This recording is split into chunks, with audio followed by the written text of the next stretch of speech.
Assalamu alaikum everyone. We are back with another lecture. Today is our lecture number 15. Previously we discussed about the age of revolution and the age of restoration. This week we are talking about 18th century literature, and in the first of this is the Augustan age, which started in 1690 and lasted till 1745. The subtopics include reason, order, and the rise of satire in this age. So, as usual, let me begin with a very simple question. What happens after a society has enjoyed too much, like we discussed in the last lecture, when it has enjoyed too much freedom, laughter, and excess of everything? Usually it swings back towards discipline and balance. That's exactly what happened right after the Restoration Age was over. The wild wit and immorality of the court gave way to a very new emphasis on reason, good taste, and moral order. So it was the flip of the previous one. Writers wanted refinement, not chaos anymore. They wanted literature that could teach and delight at the same time. So basically, it was no longer just about reformation or restoration.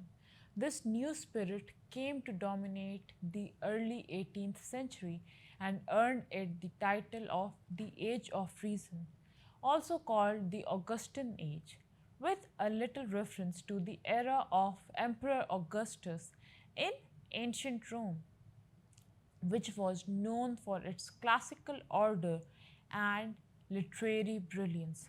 So, this age was going back to the classics. Today's lecture explores how this age produced some of the most polished, satirical, and balanced works in English literature, especially through poetry, prose, and journalism.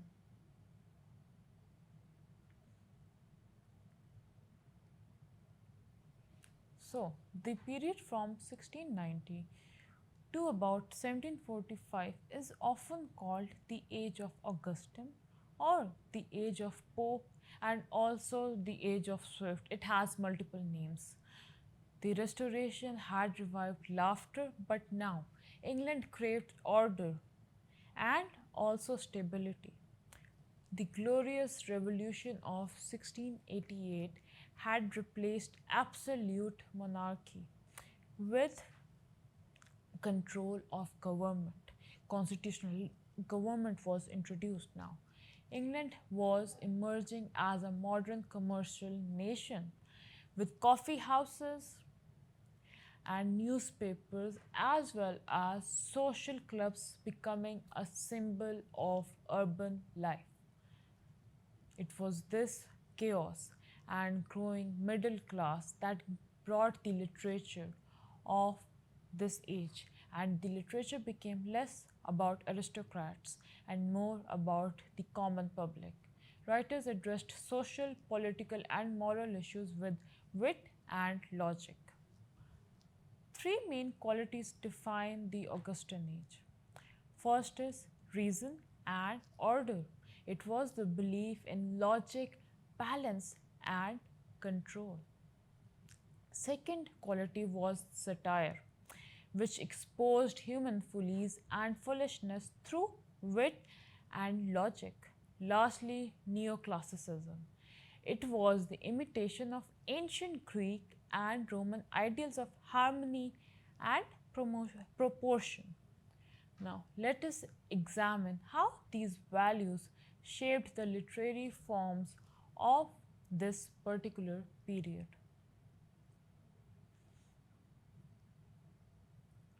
The historical and social context of this age is extremely important because it coincided with the rise of science, commerce, and journalism. Writers like John Locke emphasized rational thought and also empirical observation, influencing not only philosophy but also literature of this time period. There were many things that were happening in this particular period. Society became more urban and educated. More and more people were coming towards cities. With the spread of newspaper and coffee houses as centers of debate, the English people were learning to think outside the box. They were starting to discuss critically about politics, morality, and taste. And writers responded by guiding a public opinion in this particular direction. Now let's talk about the poetry.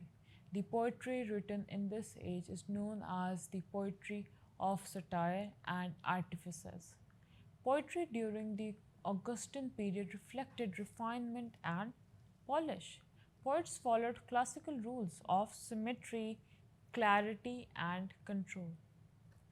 The chief poet of this age was Alexander Pope. He was born in 1688 and died in 1744. His verse defines the period's ideals. Now, after Alexander Pope, let's discuss a little bit about the characteristics of the poetry of the Augustan period. Like established previously, the emphasis was on reason and wit over emotion. And there was also a preference towards didacticism, which is that literature should instruct as well as entertain. It should have two purposes. And this poetry also used heroic couplets, which are two rhymed iambic pentameters that are lined to express a complete thought. Talking about characteristics, how can we not talk about themes? The themes of this age included morality, taste, and human foolishness. Next, we are going to talk about the major works of this age. The first one is an essay on criticism written in 1711. It was a poetic guide on good taste and literary judgment. A very famous line from this book includes, "A little learning is a dangerous thing."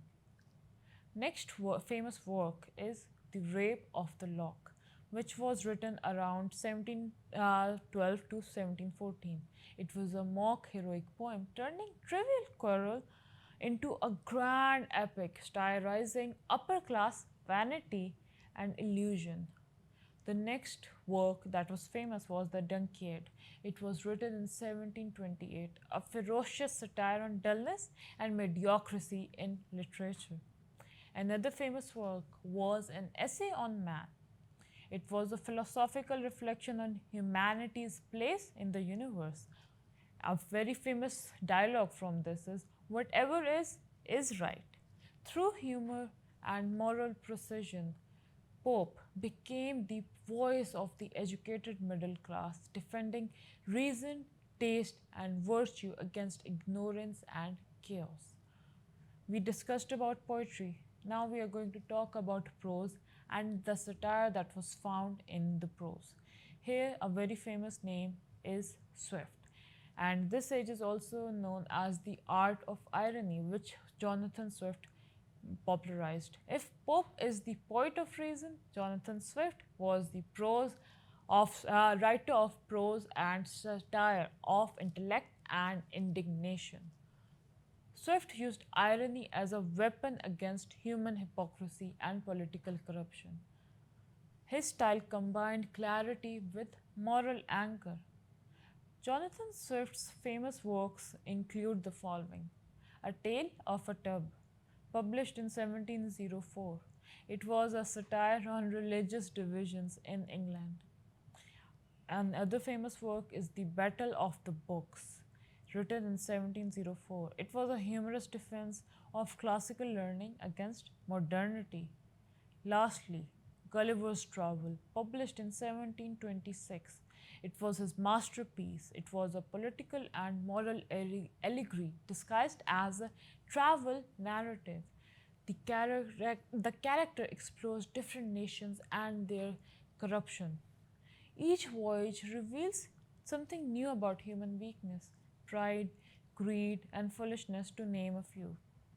The satire grows darker towards the end, suggesting that Swift was deeply becoming disillusioned with human nature. Swift's method was to expose vice by pretending to defend it. His irony was subtle, often forcing readers to think critically rather than laugh comfortably. After Jonathan Swift and Alexandra Pope, let's talk about the rise of journalism and the periodical essay in this particular age. The early 18th century witnessed the birth of modern journalism. Newspaper and magazines reached thousands of readers, turning literature into a social force to be reckoned with. Joseph Addison and Richard Steele pioneered the periodical essay with their work The Tatler in 1709 and The Spectator in 1711. These essays discussed manners, fashion, morality, and taste. They aimed to enliven morality with wit and to temper wit with morality. So the entire content was about morality and wit, intellect and entertainment. The Spectator's fictional club was something that included characters which represented ordinary middle class English life. Like established last in a little while earlier, that this age talked about common people. These essays taught readers how to behave, think, and feel, laying the groundwork for realism in literature to come. Now let's quickly wind up this Augustan age. This age stands as one of the principal and refined age. Its value was of balance, clarity, and common sense. The qualities that were seen in Pope's poetry and Swift's satire and Addison's prose. This was not an age of wild emotion, but of intellectual control.